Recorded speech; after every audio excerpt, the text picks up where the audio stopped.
ومعجزة جديدة من معجزات الإله في جسم الإنسان نكتشفها سوا. بتكلم عنها كتير وبحب أتكلم عنها كتير. جهازك الهضمي، الجهاز اللي ربنا حطه تحت إدارتك وتحت إشرافك. خلي بالك، الجهاز الوحيد اللي في جسم الإنسان اللي فيه تدخل للإنسان في مدخلاته ومخرجاته هو الجهاز الهضمي.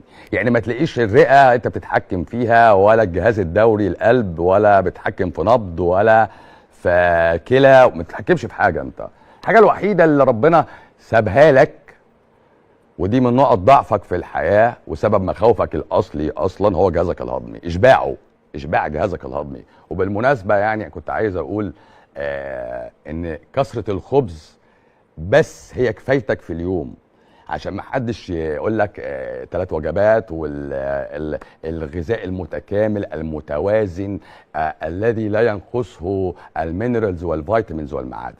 النهارده هنتناقش مناقشه حره حوالين مقارنه بسيطه بين جهاز هضمي الانسان وجهاز الهضمي في الريوميننتس او الحيوانات المقتره.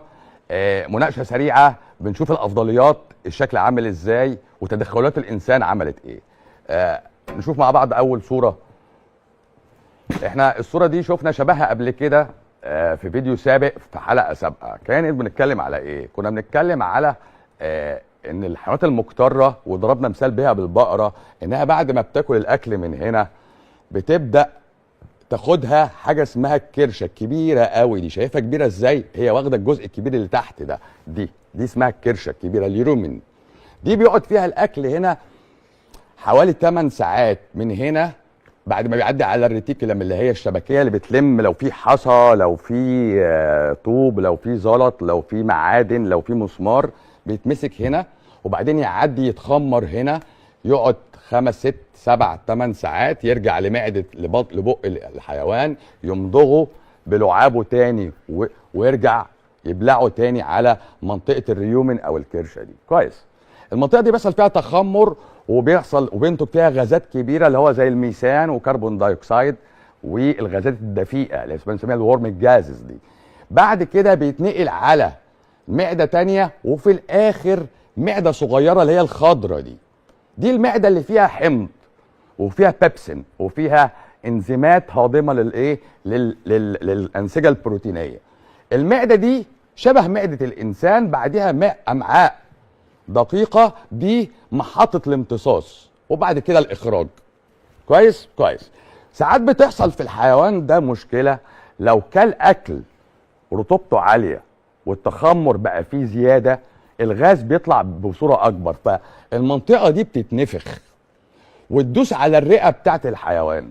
في التوقيت ده لو الموضوع جه اكيوت، يعني جه حاد وبصوره قويه جدا، الحيوان بنسميه حيوان ملكوم، فتلاقيه يقول لك الحقوا بالسكينه، لانه بيموت دلوقتي. ايه اللي حصل؟ الهواء زاد جدا جدا جدا في جهازه الهضمي، ضغط هنا على الرئه بتاعته، الحيوان ما قدرش ياخد نفسه، وبعد كده داس على القلب، ميكانيكال اوبستراكشن، سده في القلب نفسه. بعد كده الحيوان بيموت. هل الحاله دي متكرره؟ متكرره.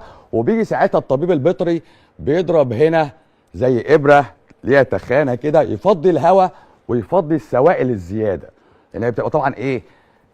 سوائل متخمره ومتعفنه وطالع منها الغازات، فدايسه وعامله زي ساك او كيس كبير مليان هواء، سبب خنقه الحيوان. حلو. فدي اللي احنا بنحكي عليها. لو الحيوان حصل له الموضوع ده بصوره مزمنه، يعني خد له 2 3 عقبال ما اتنفخ، فتلاقيه دايما ايه؟ وخمان، تعبان، مش قادر ياكل، مش قادر يعمل مجهود، نشاطه ضعيف، المربي بتاعه بيعرفه من وسط بقيه الماشيه، فتلاقي الحيوان بيمتنع عن الاكل لحد ما الانتفاخ ده يروح. شفنا كم معده؟ 1 2 3 4 مناط هضم، محطات الهضم، معموله للبقول ومعموله للخضار، الاوراق الليفيه الكبيره الخضراء دي زي البرسيم. الصوره اللي بعدها ده بقى جهاز هضمي الانسان.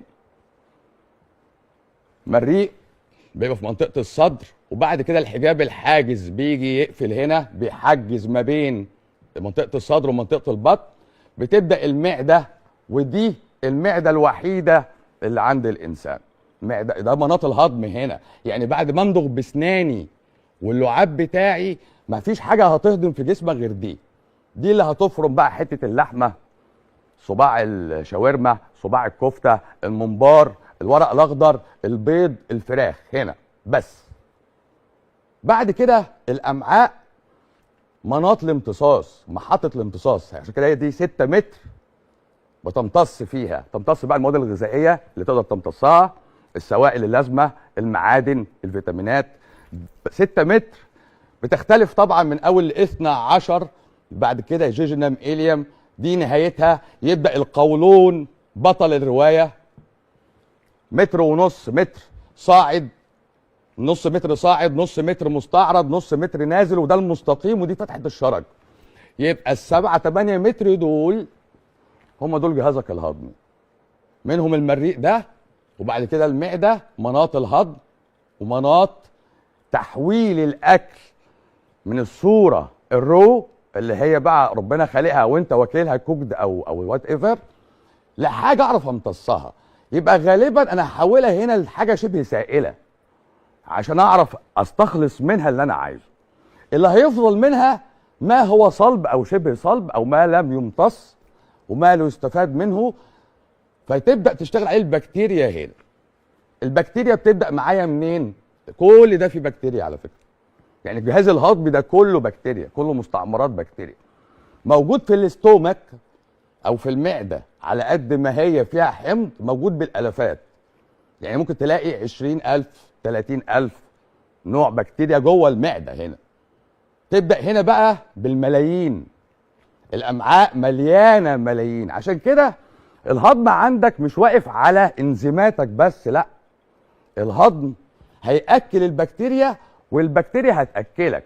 سيمبيوزس، علاقه يعني علاقه اسمها ايه، منفعه متبادله. انا باكلها وهي بتهضم وتاكلني. فبالتالي الخلايا بتاعت القولون دي هيوصل لها غذاء، مع انها حته انيروبيك ما فيهاش هواء. يعني البكتيريا اللي هنا ما فيهاش هواء، اللي عايشه هنا ما فيش هواء، فالفرمنتيشن انيروبيك. فبقدر اطلع هنا احماض عضويه قصيره زي الاسيتيك بروبيونيك بيوتيريك، فاغذي هنا واغذي اخواتي من البكتيريا الثانيه وفطريات ثانيه. فهنا في عالم من التريليونات هنا بقى. يبقى قولون بالتريليون، بالتريليون يعني 12 صفر. هنا بالمليارات 9 اصفار. هنا بالالافات يعني بالثلاث اصفار. سناني وبقي بالمليارات. الصوره اللي بعد كده، هنا تدخل انسان بقى. الانسان جه قص بقى، قال لك دي مش لازماني، هقص عشان المعده كبرت قوي عن حجمها، وهعمل دي، ده تحويل مسار. يعني كده قص وكده تحويل مسار. انا عايز الصوره الثانيه اللي فيها تكميم بس.